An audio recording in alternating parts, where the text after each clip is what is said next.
అదిరన్ సంచ మహేశ్వరంకి అతి సమీపంలో HMDA approved villa ప్లాట్లు ఈఎంఐ మరియు బ్యాంక్ లోన్ సౌకర్యం అందుబాటులో. డాలర్ రేటు రోజు రోజుకు పెరిగిపోతుంటే రూపీ వాల్యూనేమో తగ్గిపోతా వస్తుంది. ప్రస్తుతానికి 91 రూపాయికి చేరుకుంది డాలర్ విలువ మన రూపీస్లో. అయితే ఇలా గనక రూపాయి విలువ తగ్గిపోతే, అంటే రూపాయి విలువ పడిపోతే చాలా రకాలైనటువంటి వస్తువులు మార్కెట్లో ధర పెరుగుతాయి అంటున్నారు. అందులో లగ్జరియస్ వస్తువులు, ఎంటర్టైన్మెంట్ వస్తువులతో పాటు నిత్యావసర వస్తువులు కూడా ఉంటాయి అని చెప్తున్నారు. సో వీటికి సంబంధించి మరింత సమాచారం మార్కెట్ అనలిస్ట్ ఉన్నారు మనతో పాటు ప్రశాంత్ గారు. ఆయన అడిగి తెలుసుకుందాం. నమస్తే అండి ప్రశాంత్ గారు. నమస్తే నిరుపమ గారు. ఏంటండి కార్స్, ఆటోమొబైల్కి సంబంధించినవి, అలాగే టీవీసు, తర్వాత ఫోన్స్, చమురు కూడా, అంటే ఆయిల్ కూడా రేట్స్ పెరిగిపోతాయి. డీజిల్, పెట్రోలు, తర్వాత మనం వంటకు వాడేటువంటి నూనె, ఇవన్నీ కూడా రేట్లు పెరుగుతాయి. ఈ రకంగా డాలర్ కనుక పెరుగుతూ పోయి రూపీ వాల్యూ పడిపోతూ ఉంటే ఇట్లా రేట్లు పెరిగిపోయి అందరి మీద కూడా భారం పడుతుంది, ఇండియన్స్ మీద ఎస్పెషల్లీ అని అంటున్నారు. నిజమేనా అండి అది? డెఫినెట్ గా అండి. మనం ఇంతకు ముందు చర్చించుకున్నట్టు డాలర్ అనేది అంతకంతకు బలపడుతూ పోతుంది. దాని ఇంపాక్ట్ అనేది మన భారతదేశ రూపీ పైన మనం చూస్తున్నాం. ఈ రోజు మనం లైవ్ చేసే సమయానికి 91 రూపాయిగా, అంటే 90.87 అనుకుంటాను టు బి ప్రిసైజ్ ఉంది. సో దీనికి కారణాలు అనేకం, బట్ ప్రధానంగా చర్చిస్తున్న కారణం ఏంటంటే యుఎస్ తో మన ట్రేడ్ డీల్ కొంచెం అనిశ్చితిగా ఉంది. మీకు తెలుసు, ట్రంప్ సర్కార్ మన ఇండియన్ గూడ్స్ పై 50% టారిఫ్ విధించారు. అది ఈ రోజు రేపో తొలగిపోతుంది, మళ్ళీ సాధారణ పరిస్థితి వస్తుంది అని అందరూ అంచనా వేశారు. కానీ అది తొలగే వాతావరణం రావట్లేదు. కాబట్టి భారత్తో వాణిజ్య ఒప్పందాల మీద కొంచెం ఇన్వెస్టర్లకు సన్నగిల్లి దాదాపుగా లాస్ట్ ఇయర్లో $18 బిలియన్ వరకు మన స్టాక్ మార్కెట్లో వివిధ ఇన్వెస్ట్మెంట్ రూపంలో డబ్బులు తీసుకెళ్లి అమెరికాలో పెట్టుబడి జరగడం జరిగింది. అలాగే రెండో అంశం ఏంటి అంటే, మన ఆర్బిఐ కూడా తన దగ్గర ఉన్న యుఎస్ కరెన్సీని ప్రతి నెల కొంచెం సెల్ చేస్తూ ఈ డాలర్ యొక్క బలపడ్డము, రూపీ పడిపోవడాన్ని కాపాడుకుంటూ వచ్చింది. అది కూడా కొంచెం స్లో డౌన్ అయింది. మన ట్రేడ్ డెఫిసిట్ అంటే మనం ఇంపోర్ట్ చేసుకునే వస్తువుల ధర మనం ఎక్స్పోర్ట్ చేస్తున్న వస్తువుల ధర కంటే చాలా ఎక్కువ. అది అక్టోబర్ నెల, నవంబర్ నెలలో దాదాపుగా $41 బిలియన్ ట్రేడ్ డెఫిసిట్ ఉంది. అది కూడా పెరుగుతూ వస్తుంది. ట్రేడ్ డెఫిసిట్ పెరగడం వల్ల కూడా మనము వెచ్చించాల్సిన డాలర్ల సంఖ్య పెరుగుతుంది.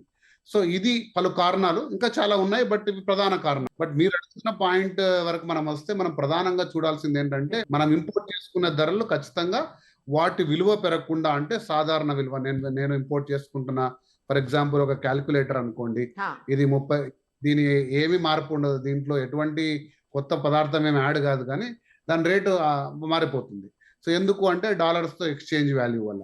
సో మనం ఇంపోర్ట్ చేసుకున్న అన్ని ధరలు పెరుగుతాయి. ప్రధానంగా మనం ఇంపోర్ట్ చేసుకునేది మనకు తెలుసు, మనం ప్రధానంగా మన బడ్జెట్ లో ఎక్కువగా ఇంపోర్ట్ చేసుకునేది ముడి చమురు. అది మన దేశంగా దొరకదు. అది ఏ దేశంతో కొన్నా కూడా, ఒక్క ఈ మధ్యలో రష్యాతో తప్పించి ఏ దేశంతో మనం కొన్నా, ఇరాన్ నుంచి కానీ సౌదీ అరేబియా, డాలర్లలోనే మనం వాణిజ్యం చేసేది. సో డాలర్ల అవసరం ఉంది. సో కాబట్టి అది మనకు రేటు పెరిగింది సడన్ గా అనుకోకుండా. డెఫినెట్ గా, ఎందుకంటే మన దేశంలో ఎటువంటి రవాణా జరగాలన్నా, ఏ వస్తువు ఏ దూరం వెళ్ళాలన్నా అది పెట్రోల్, డీజిల్ ధరల వైపు ఉంటుంది. సో మనకు దాదాపు ఒక 60 రోజులు 40 రోజుల నిల్వలు ఉన్నాయి. ఈ రోజు అది అయిపోయి కొత్తది మనం ముడి చమురు కొనుక్కున్నప్పుడు ఖచ్చితంగా దాని ఇంపాక్ట్ మన మీద పడుతుంది. అది నిత్యావసర వస్తువుల మీద పడుతుంది. ఒకటి. రెండు, ప్రపంచ దేశాల్లో, ప్రపంచ మార్కెట్లో బంగారం వాల్యూ స్థిరంగా కొంచెం తగ్గుతూ ఉంది, 3-4%. బట్ ఆ బెనిఫిట్ మనకు రావట్లేదు, ఎందుకంటే డాలర్ వాల్యూ ఎక్స్చేంజ్ తో బంగారు స్థిరంగానే ఉంది. సో బంగారు ధర కూడా మనకి ఇంకా పెరిగే అవకాశం ఉంది, ప్రపంచ మార్కెట్లో తగ్గుతున్నా కూడా. మూడు, మీరు అంటున్నట్టు సాధారణంగా మనం దాదాపు దేశీయంగా 80% అవసరాలైన సెల్ ఫోన్లు, టీవీలు, అన్ని రకాల ఎలక్ట్రానిక్ వస్తువులన్నీ కూడా ఈ రోజు కూడా మనం ఇంపోర్ట్ చేసుకుంటున్నాం. వాటి ధరలు కూడా ఎటువంటి ప్రపంచంలో ఇంపాక్ట్ లేకున్నా కూడా పెరిగే అవసరం మనకుంది, పెరుగుతుంది. అలాగే మనం దాదాపుగా మనం మిలిటరీకి సంబంధించిన అన్ని ఎక్విప్మెంట్, అంటే మన భారతదేశం వెచ్చి యుద్ధ విమానాలు అన్ని కూడా మనం కొంటాం. అది ఫ్రాన్స్ అయితేనేమి, ఒక అమెరికా అయితేనేమి, పలు దేశాల్లో వాటి ఒప్పందాలు కూడా డాలర్లో జరుగుతాయి. వాటి ఇంపాక్ట్ కూడా మనకు పడుతుంది.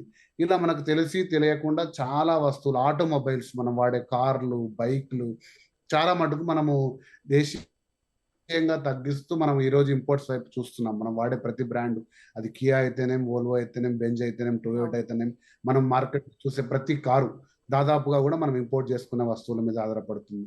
సో ఇవన్నీ కూడా ధరలు పెరిగి, అంటే మనం రీసెంట్ గా 2 వీడియోలు చేసాం. అవును. జిఎస్టీ తగ్గించాయి, చాలా ధరలు తగ్గుతాయని మనం అందరూ సంతోషం తరుణంలో మళ్ళీ వీటి పెరిగే ఆస్కారం ఉంది. ఖచ్చితంగా వీటి ఇంపాక్ట్ మీరు అన్నట్టున్నట్టు ఈ సైకిల్ అనేది ఏ వస్తువు మీద నిత్యావసరం వాడే వంట నూనెలు, మనం వాడే కందిపప్పు కూడా ఇంపాక్ట్ అవుతుంది. ఒకసారి అమ్మో! ముడి చమురు పెరిగిందంటే సో ఇది ఖచ్చితంగా భారతదేశ ప్రభుత్వం నాకు తెలిసి ఆర్బీఐతో సహా నిశ్చితంగా పరిశీలిస్తున్నారు. యుఎస్ తో ట్రేడ్ డీల్ అనేది ఖచ్చితంగా మీరు ఈ మధ్య వినింటారు. యుఎస్ కాంగ్రెస్ లో కూడా ప్రవేశపెట్టారు. ఆ ట్రేడ్ అవును. డీల్ ని రద్దు చేయాలి, సాధారణ స్థితికి తీసుకురావాలి అని. కానీ ట్రంప్ సర్కారు మన మీద కఠినమైన ఆంక్షలు విధించడానికి పలు రకాల కారణాలు ఉన్నాయి. ప్రధానంగా మనం రష్యాతో చేస్తున్న వాణిజ్య ఒప్పందం అది వాళ్ళకు నచ్చట్లేదు. ఖచ్చితంగా అమెరికా మీద ఆధిపత్యం, అమెరికా మన మీద ఆధిపత్యం ఉండాలి, అది తగ్గకూడదు అని వారు చేస్తున్న ఈ హోల్ గేమ్ లో మనం ఖచ్చితంగా చెస్ గేమ్ లో మనం ఒక పెద్ద పావుగా బలైపోతామా అదే లేదా మనం బలైపోతున్నాము. గెలిచి ముందుకు వస్తామా అనేది చాలా రాజకీయ ఈక్వేషన్స్ దీంట్లో ఉన్నాయండి. దీన్ని నిశ్చితంగా చూడాలి. బట్ ఒక సాధారణ కన్స్యూమర్ గా దీని గురించి మనం నిశ్చితంగా చూస్తూ మనం వాడే వస్తువులు ఏదైతే ఉందో మేక్ ఇన్ ఇండియా అని చాలా ప్రౌడ్ గా మనం యెస్. ఎంతైతే ఇప్పుడు మేక్ ఇన్ చెప్పుకున్నాం ఇండియా అవసరం చాలా కనిపిస్తోందండి ప్రశాంత్ గారు. డెఫినెట్ గా అది అది ఇప్పుడు మనం స్వచ్ఛందంగా పాటించాల్సిన అవసరం ఉంది. మనం ఒక అవును. వీడియో కూడా చేసిన సుమన్ టీవీ ద్వారా అరెట్టై అనే యాప్ వచ్చింది. మనం చాలా మంది కొన్ని కోట్ల డౌన్లోడ్స్ వచ్చాయి. బట్ స్టిల్ వాట్సాప్ అనేది మన జీవన శైలిలో భాగం అయిపోయింది. మనం కరెక్ట్. వాట్సాప్ వాడుతూ ఉన్నామంటే మనం వెచ్చించే ప్రతి రూపాయి అది అమెరికాకి వెళ్తుంది. సో అలానే ఓకే. మనం ఏ విండోస్ కంప్యూటర్ వాడినా, యాపిల్ ఓఎస్ వాడినా, ఆండ్రాయిడ్ వాడినా, గూగుల్ వాదనం ఏది అసలు మనం ఏది వాడినా కూడా డాలర్ రూపంలో వేరే దేశంకి వెళ్తుంది. సో వాటిని అన్నిటిని మనం సడన్ గా మార్చలేం, కానీ మనకు వీలైనంత వరకు దేశీయ మేక్ ఇన్ ఇండియా అనే కాన్సెప్ట్ ని మనం ఈ రోజు డెఫినెట్ గా ప్రతి భారతీయుడు చూస్తూ ఆలోచించాల్సిన అవసరం కూడా ఉంది. అవునండి. కరెక్ట్‌గా చెప్పారు. అన్నీ కూడా మన దగ్గరే తయారయ్యి, మనమే యూజ్ చేసుకునేలాగా అయితే అసలు మనకి ఇంక డాలర్ పెరగనీయండి, తగ్గనీయండి, రూపీ వాల్యూ ఏమవ్వనీయండి, మన మీద ఇంపాక్ట్ పడదు. ముఖ్యంగా సామాన్యుల మీద ఇంపాక్ట్ పడుతుంది కదా! ఎందుకంటే నిత్యావసర వస్తువులు కదండీ. ఆయిల్ కావచ్చు, లేకపోతే పెట్రోల్, డీజిల్ ఇలాంటివి కావచ్చు, లేదు అంటే ఆహార వస్తువులు కావచ్చు, ఇవన్నీ నిత్యావసర వస్తువులు. సామాన్యుల మీద మరింత భారం ఇప్పటికే కష్టమైన పరిస్థితుల్లో ఉన్నాయి అన్నీను. రూ. 100 దగ్గర డెఫినెట్ గా ఉన్నాయి కదండీ. డీజిల్ అంతా అన్ని పెట్రోల్ అన్నీ కూడా లీటర్ రూ. 100 దగ్గర ఉన్నాయి. ఈ అవును. వంట నూనెలు అయితే చాలా ఎక్కువ ఉన్నాయి. సో ఇది కరెక్ట్ అండి. ఇంకోటి ఏంటంటే ఒక అంశం ఏంటంటే మనము చూసి అంటే కొన్ని వస్తువులు మనం డెఫినెట్ గా కూడా మనం చేంజ్ చేసుకోవచ్చు. ఫర్ ఎగ్జాంపుల్ ఈ కోకో కోలాలు, స్ప్రైట్లు వీటికి మన దేశీయంగా కూడా ఏదో రిలయన్స్ కొన్ని ఆల్టర్నేటివ్ వాటర్ అయితేనేమి అంటే మనకు తెలియకుండా కూడా చాలా సింపుల్ వస్తువులు మనం మార్పు చేసుకోవచ్చు. అలాగే ఇంకోటి ఏంటంటే కొన్నిట్లో మనం లాభపడే అంశం కూడా ఉంది. అంటే ఫర్ ఎగ్జాంపుల్ సాఫ్ట్వేర్ ఎగుమతులు ఉన్నాయి, ఫార్మసీ మనం చాలా ఎగుమతులు చేస్తాం. అలాగే పెట్రోల్, డీజిల్ మనం ఎగుమతి చేస్తామండి. ముడి అవును. చమురు మాత్రమే కొంటాం. మళ్ళీ దాన్ని శుద్ధి చేసి ఎక్స్‌పోర్ట్ చేస్తాం అవును. చాలా దేశాలకు. అవును. సో సో వీటివన్నిటికి కూడా మనము కొంచెం లాభపడే ఇది ఉంది కానీ బట్ ఆ ట్రేడ్ డెఫిసిట్ అనేది తగ్గాలి. బట్ మీరు ఒక మంచి పాయింట్ చెప్పారు ఏంటంటే ఇండియా అనేది కన్స్యూమర్ బేస్డ్ మార్కెట్ అండి. అంటే మన దేశం మొత్తంలో ఎంత తయారైనా మన దగ్గరే అవసరాలు ఉన్నాయి. అవును. అంత వాడేంత స్తోమత మన దగ్గర ఉంది. అంత అవసరం ఉంది. ఆ అవసరాన్ని మనం మాక్సిమం ఇంపోర్ట్స్ తో నింపుకుంటున్నాం. సో వాటిని తగ్గిస్తూ కన్స్యూమర్ మార్కెట్ ఉంది కాబట్టి ఈ పెద్ద సంస్థలు ఏదైతే ఉన్నాయో టాటాలు, రిలయన్స్‌లు ఇంకా కొంచెం ఇన్వెస్ట్‌మెంట్ చేసి డిజిటల్ వైపు, తర్వాత ఎలక్ట్రానిక్స్ వైపు, ఆటోమొబైల్స్ వైపు ఈ విదేశీ అవసరాలను తగ్గిస్తూ మనం బలపడుతూ, తర్వాత రష్యాతో మన సంబంధాలు మెరుగుపరుచుకొని అమెరికాకి తలొగ్గక మనము సొంత కాళ్ళపై నిలబడితే ఖచ్చితంగా ఈ అవసరం అనేది తగ్గుతూ వస్తుంది. సో ఆ రేటు ఎంత ఆ మార్పు అనేది మనకు నెగ్లిజిబుల్, అది ఎంతైనా ఉండొచ్చు. ఇప్పుడు కరెక్ట్. ఫర్ ఎగ్జాంపుల్ చైనా ఉందనుకోండి, ఒక ఎగ్జాంపుల్ చెప్తాను. చైనా కరెన్సీని కావాల్సిన తగ్గించుకుంటుందండి, అండర్ వాల్యూ చేసుకుంటుంది. ఓహ్! ఎందుకంటే వాళ్ళది ఎక్స్‌పోర్ట్ మార్కెట్. వాళ్ళది ప్రతి వస్తువు ఒక 100 వస్తువులు తయారైతే చైనాలో 20 వాడతారు. 80 ఎక్స్‌పోర్ట్ అయితది. అంత పరిశ్రమ ఉంది వాళ్ళ దగ్గర.